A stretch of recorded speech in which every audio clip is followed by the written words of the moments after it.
Hi everybody, it's Ryan from Ryviews.com. Today this is a walkthrough for field V15 in Gemcraft Chapter 2 Chasing Shadows. This is another vision field where all of your bonuses are gone. You have no talisman, no skills, no battle traits. So basically this is always on a standard set of rules, and you can, once you unlock it, it's the same whether you play it right away or at the end of the game. So really easy to walk through for because it doesn't matter what skills you have or anything. So I start off here building all these walls. You might recognize this stage as a stage from Gemcraft Labyrinth. This was one of my favorite stages in that game. This actually also has the two same starting gems. It has chain hit and multiple damage. Unfortunately, chain hit you can't level up outside of this unless you have the Magician's Pouch, but once again, in this mode it wouldn't matter anyway, so you can feel free to use any gems you want because there's no skills. I always start off by building a tower right here in the middle of this section. You can see there where I placed it. Mostly because you're able to place 8, if you wanted to, amplifiers around it without disrupting flow. So back in the olden days, by which I mean Gemcraft Labyrinth, I would always place all 8 amplifiers around there and go to town and play on endurance and get a million billion experience. In this case, you're only trying to defeat, 28 waves or something, so that's not super important. But I am using Bloodbound, so it's important to remember with Bloodbound, you don't want to have too many gems out. You want to focus on one main gem, because with Bloodbound you want that one gem to do all the kills, so that way you can rack up the most, Bloodbound bang for your buck. There's a lot of bees. So right now I have 2, violating my own rule right off the bat. That's mostly because it's hard to deal with lots of swarm enemies early on without 2 towers, so that's why I have 2 right now. And even then, you can see I had to freeze them a few times to make sure no one got past me. So I recommend starting with 2, but then eventually I would only level up 1 and have that be the main focus. So you can see here, I'm slowly going through and upgrading, and I will soon start adding more amplification. So you don't want to go too fast, because if you lose all your mana, you're just going to have a bad time. But essentially, usually my rule of thumb in Gemcraft Labyrinth was to have quite weak gems compared to my main gem in the amplifier. In this case, just so I can get all 3 traits in the amplification gem, I made it a level 3 just so I could have all 3 traits. And also made it easier because I could just copy my secondary gem. But at any rate, you can kind of fiddle around with that as much. I don't think it'll really matter in the grand scheme of things. I've mentioned this before, but make sure whenever you change out a gem or upgrade it, you have a bolt ready, so that way you automatically cut out the loading time. That's a big deal because you can do that anytime and you won't lose any hit time waiting for your gem to resocket. Now, some of these enemies, as you can see here soon, are going to get really freaking annoying because when you kill them, they put out a damn beacon. And beacons are extremely frustrating. As you can see there, that heals people.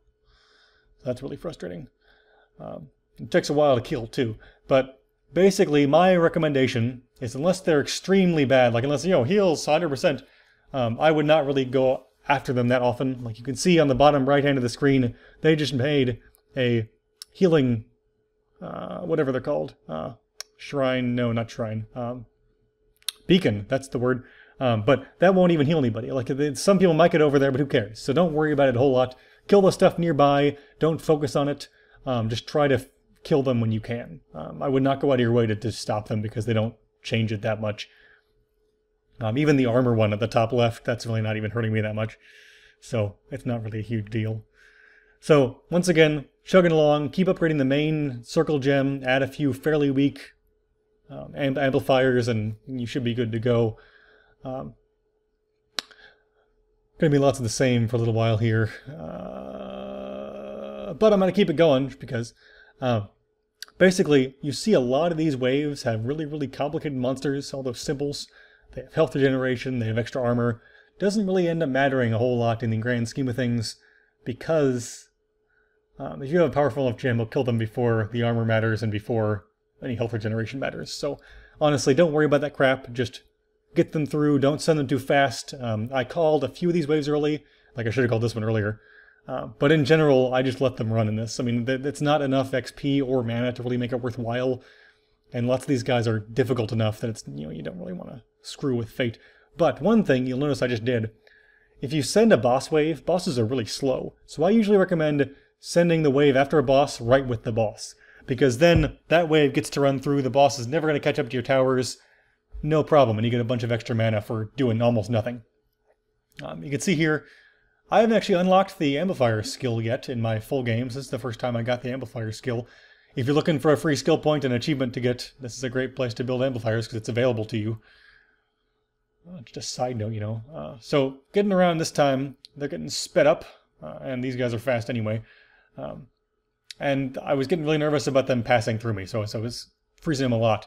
But this is why it's so important around this stage in the match, when they're going to be getting through your defenses, do not run out of mana. And by that I mean, don't run your mana too low to the ground. Always make sure you have plenty in reserve when you upgrade a gem or when you build another tower or amplifier. I actually stopped here at 5 amplifiers. I think this was enough. You could probably build a 6th, but I recommend, just to make sure you have plenty of mana to deal with monsters cycling through, just keep a lot of mana in reserve. At this point, you probably want to upgrade once you have enough of a nest egg, your main gem from 6 to 7. But otherwise, I would say keep a lot of mana, let it charge up the mana pool, because you need that mana in reserve. These last few rounds are going to cycle a lot, so I'm warning you about that right now. One thing I didn't do, and I probably would recommend doing, by the way, I'm recording this audio after I recorded the video, in case you're confused about tenses.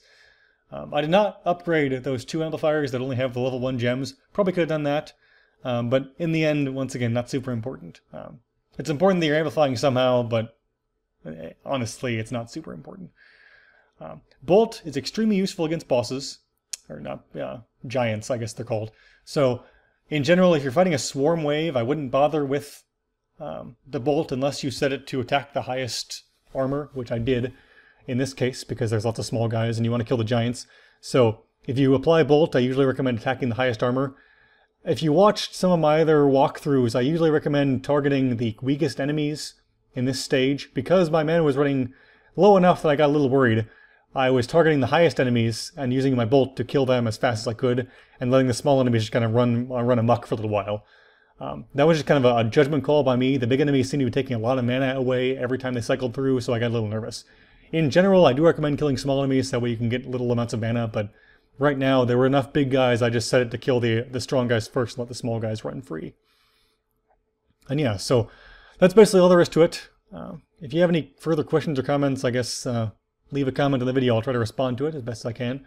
Let me know if you have any more levels you want me to walk through, and I'll happily do that. So thanks for watching, everybody. Visit www.ryviews.com for more content, and don't forget to subscribe. Until next time.